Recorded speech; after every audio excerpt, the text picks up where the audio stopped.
تو یہاں پہ ہمیں آل پارٹیز نے کہا کہ ہم پوائنٹ آؤٹ کریں گے. ہم نے کہا ودن 24 آورس فرام 12 to 24 آورس اس کے خلاف کارروائی ہوگی.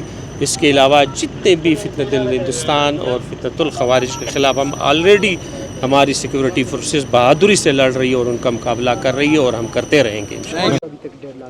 دیکھیں مطالبات تو گورنمنٹ نے تمام مان لیے، سارے مطالبات مانے گئے ہیں. کوئی ایسا مطالبہ نہیں ہے جو ہم نے نہیں مانا ہے. دوستوں سے یہ ریکویسٹ کی ہے کہ دوست دھرنا ختم کریں، لیکن وہ بضد دے کہ ہم دھرنے پر بیٹھے رہیں گے. تو ابھی وزیر اعلیٰ صاحب سے ہم جائیں گے، وزیر اعلیٰ صاحب کو سارا احوال دیں گے، پھر آگے جو عدالت چھٹی کے دن اور عید کے دن بھی کھل سکتی ہے، تو آپ بھی ظاہر ہے یہ اگر اس ڈیمانڈ پر دھرنا ختم کرتے ہیں وہ بھی اس ایف سی کے انخلا پر 1.5 لاکھ ہے. جی 1.5 لاکھ کن مطالبات پر ہے اب تک؟ نہیں، مطالبات سارے مانے گئے ہیں، مطالبات سارے مانے گئے. 1.5 لاکھ کیوں برقرار ہے؟ وہ اس حالات میں آپ اپنی فورسز کے کس طرح انخلا کریں گے؟ آپ کا حالت جنگ میں، آپ کا ملک حالت جنگ میں چل رہا ہے، دہشت گرد اس میں آئے روز دہشت گردی کرتے ہیں. اگر مطالبات مان لیے گئے تو پھر 1.5 لاکھ کیوں برقرار ہے؟ جی اگر مطالبات آپ کہہ رہے ہیں کہ مطالبات مان لیے گئے تو پھر سوموار تک کیوں چھوڑا گیا؟ ابھی یہ آپ ان سے پوچھیں کہ مطالبات تو آپ کے مان لیے گئے، آپ ادھر ضیاء صاحب یہ کہہ رہے ہیں کہ جوڈیشل کمیشن جوڈیشل کمیشن ہم نے مان لیا ہے کہ میرے ساتھ تمام مطالبات پڑے ہیں. جوڈیشل کمیشن کا ان کا مطالبہ ہے وہ ہو گیا ہے ان کا، اور شہداء کی جو لواحقین کے جو شہداء کا پیکیج ہے اس پر عمل درآمد ہو گیا ہے. باقی کون سے پوائنٹس تھے کہ سر شہریوں کی طرف سے بھی کئی بار یہ مطالبہ سامنے آیا کہ شہر کے اندر سے ایف سی کی چیک پوسٹوں کو ختم کر دیا جائے، اور آج بھی یہی مطالبہ بار بار سامنے آ رہا ہے. اس باقی مسلح جتوں کے حوالے سے کہا گیا، وہ وزیر اعلیٰ صاحب نے کہا کہ میں تو سب سے زیادہ ہی ان چیزوں کا خلاف ہوں کہ ریاست کے علاوہ کسی کے ساتھ بھی مسلح جت، کوئی بھی مسلح جت نہیں ہونا چاہیے.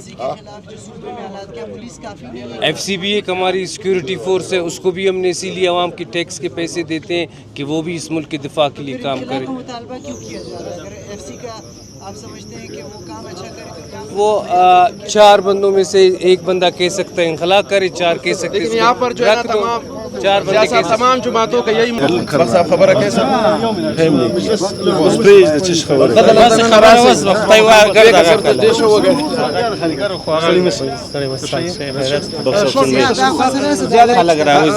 بتائیں کہ مطالبات کیا کیا تھے، کیا کیا تسلیم کیے گورنمنٹ آف بلوچستان نے؟ دیکھیے گورنمنٹ آف بلوچستان نے کل ہمیں جب ضیاء لنگور صاحب آئے تھے تو انہوں نے جو مطالبات دیے تھے اس مطالبات میں جوڈیشل کمیشن کے یہ انکوائری ہو تھرو جوڈیشل کمیشن، اور اس کو ہم نے کہا کہ بالکل جوڈیشل کمیشن قائم کریں گے. سی ایم صاحب نے اس کی اپروول دے دی کہ اس انسیڈنٹ کو ہم اس کے انکوائر کریں تھرو جوڈیشری، اور پھر اس کے لیے ایک اسپیسیفک ٹائم ہو کہ اس اسپیسیفک ٹائم میں یہ ہمیں بتا دے کہ جو بھی فیکٹس فائنڈنگ ہے. دوسری جو اہم بات تھی کہ جو مسئلہ جتے ہیں جو یہاں پہ یہاں پہ شکایت ہو رہی ہے، جو یہاں پہ کام کر رہے ہیں، اس کے خلاف سی ایم بلوچستان نے اور ہم نے یہی فیصلہ کیا کہ سی ایم بلوچستان آلریڈی اس چیز کے سخت خلاف ہے کہ ہمارے سیکورٹی کے جو ادارے ان سے ہٹ کے کوئی بھی مسئلہ جتا ہوگا اس کے خلاف گورنمنٹ جو ہے وہ کارروائی کرے گی. اور آج سے ہی وہ اناؤنس کر دیا کہ وہ ایریاز جو آئیڈینٹیفائی ہوں گے جہاں پہ یہ چیز ہمیں اس کی اطلاع موصول ہوگی اس کے خلاف کارروائی ہوگی. بخش صاحب آپ نے یہ فرمایا کہ اس سے بخش صاحب آپ نے یہ فرمایا یہاں پہ جو مذاکرات چل رہے تھے مذاکراتی کمیٹی کے ساتھ، آپ نے یہ فرمایا کہ اس سے پہلے بھی ایف سی یہاں پہ موجود تھی، لیکن ان علاقوں میں مسلح جتوں کا کوئی وجود نہیں تھا. اس حکومت میں مسلح جتیں کیسے اچانک سے آئے؟ نہیں، یہ آج انہوں نے پوائنٹ آؤٹ کیا ہے کہ قلعہ عبداللہ میں 1-2 جگہوں کی سرانان میں جو ہے اس چیز کی انہوں نے کہا.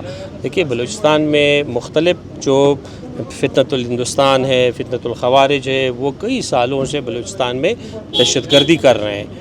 جہاں تک جتنے بھی مسئلہ جتے ہیں، اس سے علاوہ اگر کوئی ہے آج جس کی شکایت کی، تو ان سب کے خلاف حکومت، ہمارے سیکورٹی فورسز برسر پیکار ہے. اور ہم اس وقت تک چین سے نہیں بیٹھیں گے جب تک بلوچستان میں چین اور سکون نہیں آئے. آپ کا لہجہ آج ہمیں ایسا لگا, شاید جو لوائقین ہیں قائدین ہیں ان کو بھی ایسا لگا ہوگا, ذرا دھمکیانہ قسم کا تھا ان دا ویری لاسٹ پارٹ. تو آپ کو کیا لگتا ہے, کیا آپ کیا چاہ رہے ہیں؟ اور دیکھیں, احتجاج ہر شہری کا بنیادی حق ہے. یہ شہداء ہمارے شہداء ہیں اور ان شہداء کو ہم اسی طریقے سے جو ہے اس کی تدفین کرنا چاہتے ہیں جس اعزاز کے ساتھ کہ انہوں نے اس دھرتی کی خاطر, اس ماں کی خاطر جو ہے وہ قربانی دی ہے. میں نے صرف اس حوالے سے یہ کہا کہ جو ہماری پولیٹیکل پارٹیز ہے اور ہم گورنمنٹ ہے, ہمارے درمیان ایک ٹرسٹ ہونا چاہیے, ہمیں ایک دوسرے پہ بھروسہ کرنا چاہیے. اگر گورنمنٹ ایک کمٹمنٹ کرتی ہے اس حوالے سے کمٹمنٹ کرے. جہاں تک دھرنا ہے, جب تک یہ چاہتے ہیں کہ یہ دھرنا کرے, بالکل ان کا اختیار ہے. Government will protect them. ہم نے آج سے ہی بتا دیا کہ خدا نخواستہ کل کو پھر اس طرح کا کوئی انسیڈنٹ نہ ہو کہ وہاں پہ ہم جو بھی سیکیورٹی اپریٹس انسٹال کرے, واک تھرو گیٹ انسٹال کرے, انہی دوستوں کی تلاشی لے لیں. بالکل دھرنا حق بنتا ہے. جب تک دھرنا کرنا چاہتے ہیں, گورنمنٹ کی ذمہ داری ہے, ہم ذمہ داری کو نبھائیں گے, اچھی طریقے سے نبھائیں گے. لاسٹ میں یہ بتا دیں, جیسے آپ کہہ رہے ہیں کہ یہ ہمارے اپنے شہید ہیں, لیکن جس دن ان شہیدوں کی لاشوں کو لایا جا رہا تھا, نہ حکومت کی جانب سے ایمبولینسز پرووائڈ کی گئی, ہسپتال میں مطلب ہسپتال کے باہر روڈ بلاک کر دیے گئے تاکہ یہ دھرنا نہ دے. تو آپ ابھی کہہ رہے ہیں کہ دھرنا بالکل ان کا حق ہے, یہ ہمارے اپنے شہید. کہ آپ نے اسی دن دیکھا کہ پی ڈی ایم اے کی 24 ایمبولینسز وہاں پہ موجود تھی. ان باڈیز کو جس طریقے سے لایا گیا, ان ایمبولینسز کو نہیں لیا گیا, ان میں کافن تھے, ان کافن کو نہیں لیا گیا, وہ ایمبولینسز خالی آئی. اس کے سارے لوگ گواہ ہیں کہ ایمبولینسز موجود تھے, ہم نے پرووائڈ کیے تھے. اور پھر اسی رات بھی ہم نے ایمبولینسز جو لوگ دفنانا چاہتے تھے اس کو ہم نے فیسلیٹیٹ کیا, ایمبولینسز بھی دی, ساری چیزیں دی. اب لیکن اب میرے خیال میں مجھے افسوس ہے ایک بات پہ کہ ہمیں خدا را ان چیزوں پہ سیاست نہیں کرنی چاہیے. لاشوں پہ تو سیاست ایٹ لیسٹ نہیں ہونی چاہیے. اس چیز کا میں سخت مخالف ہوں. ان چیزوں کو دیکھ کے میرا تو یقین جانے اس طرح کی سیاست سے نفرت